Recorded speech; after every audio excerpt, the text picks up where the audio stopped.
And after 31 years of living in America, Europe, and mainly the UK, I decided to go back to South Africa in 2017. I read that. Yeah, 31 years of seas. Why did you go back? And people are going the other way. They're leaving in droves. Yeah, there's brain drain that's taking place over there, yeah. I went back because I looked at my wife in the eyes and said, my parents are still alive. My father's 99 this year, mother 91. Wow.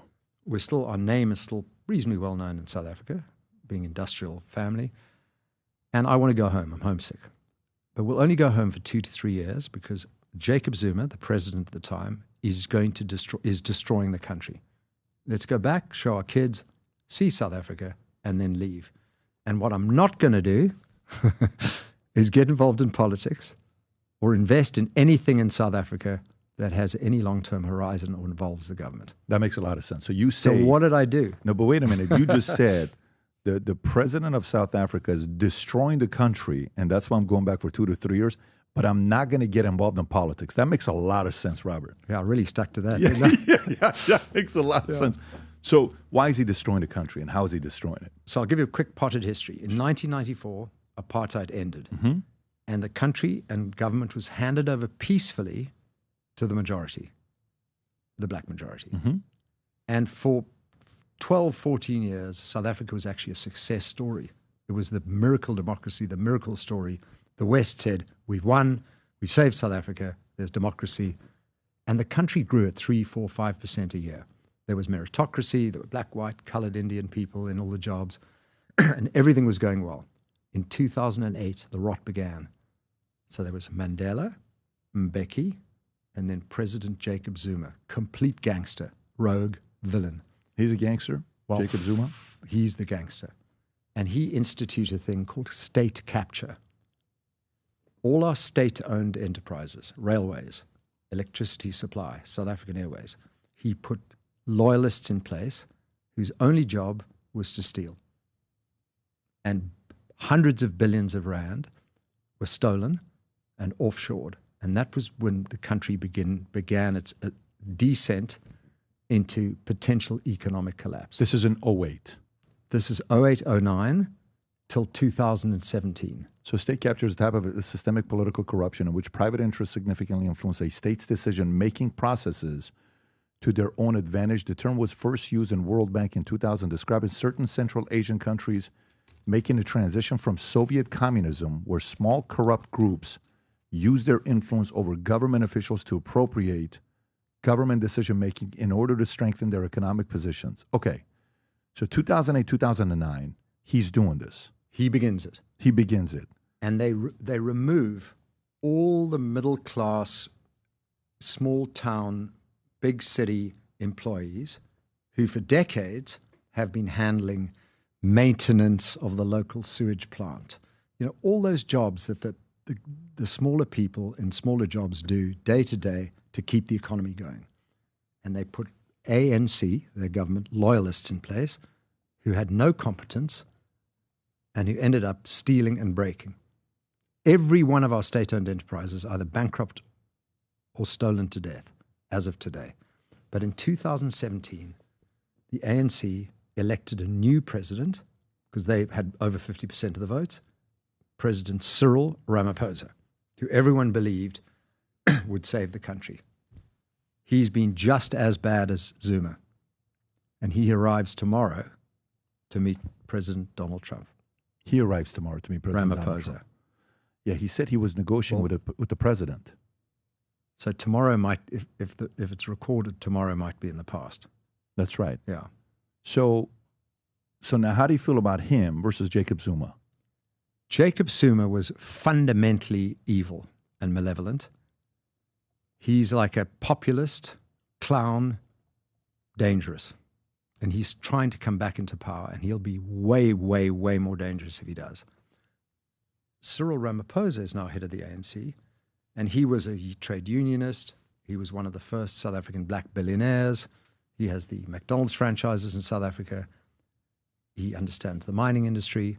He's the kind of guy you would actually like having a meal with, like talking to. But he's like a pillow. He takes the shape of the last person that sat on him. He'll tell you what you want to hear. Then he'll meet trade unionists, tell them they want to hear, and so on and so on. Have you met him before? I've met him, but I refused. He's trying to meet me. I refuse to meet him. Zuma or the existing president? I've spoken to Zuma and I've met Ramaphosa. They're both equally bad because what they've done over the last 14 years is institute racism, anti-white, anti-colored, anti-Indian racism, socialism, and their government has been kleptocratic and ineptocratic. So on one hand, stealing, on the other hand, completely incompetent. They have deindustrialized our country, and we are growing at 1% economic growth, and our population growth is 2%. What does that mean? We get poorer every year. The country is falling apart because of the ANC. Yeah, I'm looking at some data here saying South Africa's GDP has stagnated, averaging 0.8% annually from 2012 to 2022. Again, 2008, 2009, Jacob Zuma gets in, compared to 4.8% the previous decade, 94 to 04. Unemployment reached 33.5% in 2024, with youth unemployment at 61%. Highest in the world. Highest in the world. How? By complete incompetence and malevolence, evil. They're pushing anti-white racism and socialism by the day. And let me give you the worst of it. We have a policy called Black Economic Empowerment, BEE. The reason Starlink isn't in South Africa yet is because the South African government said to Elon Musk, if you want to bring Starlink to South Africa, you've got to give 30% of your business to a black person, and we'll tell you who. I mean, who said this? Jacob Zuma? Our government says it. It's a government policy. So whatever business you're running, I'm doing $100 million a year. I built this thing myself. I have to give it to a black person, 30% of it, and they pick and choose who it is. If you have any dealing with the government. If you have any dealing with the South African government. So if I have a government contract and I'm doing business with them, 30% of the ownership of the company needs to go to a black person that they choose. Or that you choose that's acceptable to them. Or that you choose that is acceptable to them. But in most cases, these people... Rob. Rob is a black person in South Africa, let's just say. And you say, no, Rob is not good. Then I say Humberto, and Humberto's a black person. You say, yeah, we'll approve that one. Yeah. That's how it works. And they don't have to put any money up. You effectively have to fund it. It is. Is this a law? It's a law. It's like if he searches it, he'll find it? Type in BEE or Broad-Based Black Economic Empowerment, BBBEE. Have a look, South Africa.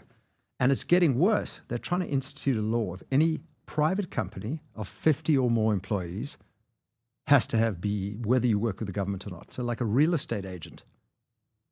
This is currently on the table. But I'll give you one worse law than this. What's that? You ready for these three words? I do. Tell me what this means to you. And it's been signed in January. Expropriation without compensation. Unpack. Would you invest in this country that says we can expropriate not just your land, not just your mines, the watch of your arm and your house, without compensation if it's in the public interest? What's the incentive for me? Well, you'll never invest in South Africa with a law No, like why that. would I do that? You wouldn't. Why would I invest any more in South Africa? I won't. Foreign direct investment has dried up. And our government, our moronic ANC government, continues to institute. Donald Trump is angry with South Africa. I mean, it's amazing we've even made his priority list because he calls South Africa DEI as a country. It is racist and socialist and destructive, and everybody's suffering. Now